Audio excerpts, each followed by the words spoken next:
Elsa menyelamatkan prajurit yang ingin membunuhnya. Tapi dia mengarahkan busurnya ke arahnya. Hans mengangkat busurnya, memukul lampu langit-langit batu. Lampu jatuh menimpa Elsa, karena dia pingsan di tempat. Ketika dia sadar kembali, Elsa menemukan bahwa tangannya terkunci. Hans masuk. Dia memohon Elsa untuk melepaskan segel es. Tapi dia benar-benar tidak bisa. Elsa menyuruh Hans untuk melepaskannya, tapi dia pergi lagi. Elsa tahu bahwa dia telah dipenjara. Tangannya memancarkan aura dingin, menyebar di sepanjang rantai besi. Kristoff memeluk Anna dan menunggang rusa kembali ke kastil. Anna lemah. Sven juga berusaha berlari secepat yang dia bisa. Kristoff akhirnya berhasil kembali ke kastil. Anna melihat Hans dan ingin menciumnya. Tapi dia tidak pernah menciumnya, tapi memberitahunya kebenaran yang kejam. Dia tidak mencintainya, tetapi dia ingin menikahi keluarga kerajaan untuk mempertahankan posisinya. Dia memadamkan pemanas agar dia membeku lebih cepat. Karena dia ingin menggunakannya untuk membunuh Elsa. Setelah itu, dia menguncinya di kamar. Anna hanya bisa duduk meringkuk di sudut ruangan. Hans mengklaim bahwa Anna sudah mati, dan pembunuhnya adalah Elsa. Dia menyatakan Elsa akan dihukum mati. Sihir Elsa semakin kuat dan kuat. Ketika Hans memasuki ruangan untuk membunuhnya, dia sudah bersembunyi. Hanya jejak es dan salju yang tersisa di ruangan itu. Kristoff tidak tega meninggalkan Anna. Dia sudah mencintainya. Lihatlah kastil es. Karena mencemaskan Anna, Kristoff segera berlari kembali ke kastil. Salju dan es menyebar ke kamar Anna. Sekarang dia meringkuk di tanah. Kenop pintu dipindahkan ke pintu. Olaf menggunakan hidungnya untuk membuka kunci pintu. Olaf memasuki ruangan. Melihat Anna tergeletak di tanah, jadi dia buru-buru menyalakan api di perapian. Dia membantu Anna ke sisi perapian, menanyakan apakah dia telah menemukan ciuman yang sebenarnya. Itu benar-benar berlebihan. Anna masih belum tahu apa itu cinta. Olaf mengatakan itu adalah menganggap orang lain lebih penting daripada diri Anda sendiri.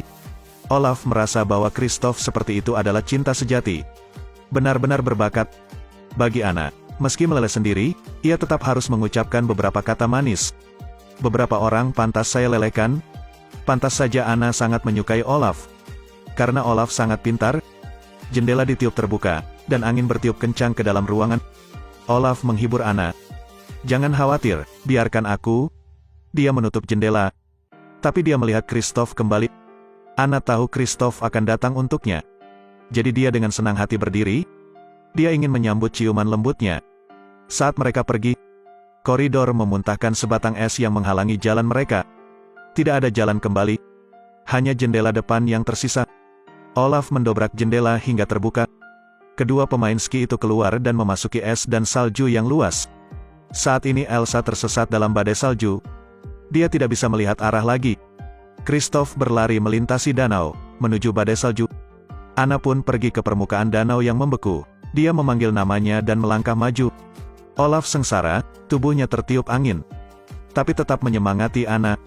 Rupanya Kristoff mendengar suara Anna. Jadi dia berlari lebih cepat.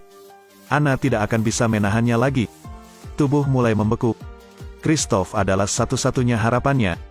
Jadi dia harus bersabar. Kristoff dalam bahaya. Perahu ini terhempas oleh badai. Untung dia lolos. Tapi retakan mengejarnya dan menghancurkan permukaan es di depan. Kristoff terlempar ke seberang es oleh Sven, dan jatuh ke danau beku. Dia berlari untuk menemukan Anna. Hans menemukan Elsa di danau. Dia memberitahunya bahwa Anna telah dibunuh olehnya. Ketika dia mendengar bahwa saudara perempuannya meninggal, dia tidak lagi takut. Karena rasa sakit telah mencuri hatinya. Badai salju juga menghilang. Penglihatan yang lebih jelas. Anna tidak bisa lagi berjalan. Dia melihat Kristoff. Selama dia berlari untuk menciumnya, sihirnya akan dilucuti. Tapi sebuah suara menariknya. Itu adalah kakak perempuan yang duduk di tanah, dan Hans memegang pedang. Saat ini, panggilan Kristoff juga terdengar. Cinta hampir sampai, tapi Anna berpaling. Dia pikir adiknya lebih penting. Ketika Hans mengayunkan pedangnya, Anna menghancurkan pedang itu. Dan pada saat itu, tubuh Anna membeku. Pedang itu hancur dan hancur. Dia juga terbang. Elsa berteriak ketakutan. Dia patah hati. Tidak ada yang mencintai Anna lebih dari dia. Tangan Elsa membelai wajah Anna. Air mata jatuh tanpa henti. Dia memeluk adiknya dan menangis. Tiba-tiba, es di dada Anna mulai mencair dan menyebar. Anna dibangkitkan. Melihat adiknya hidup kembali, Elsa kembali memeluk Anna. Dia merasa sangat bahagia. Olaf mengatakan bahwa tindakan dari cinta yang tulus dapat meluluhkan hati yang sedingin es. Elsa juga belajar cara melepaskan segel es. Itulah cinta.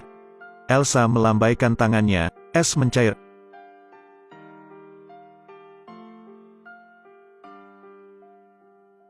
Semua orang tercengang. Kerajaan Arendelle kembali ke musim panas yang gemilang. Meski Olaf mewujudkan mimpinya, tubuhnya luluh. Elsa melambaikan tangannya dengan ringan. Tubuh Olaf kembali ke keadaan semula. Di atas kepalanya juga ada awan salju.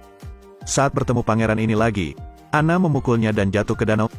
Semua orang jahat tertangkap. Elsa kembali sebagai ratu lagi. Anna dan saudara perempuannya juga hidup bahagia bersama.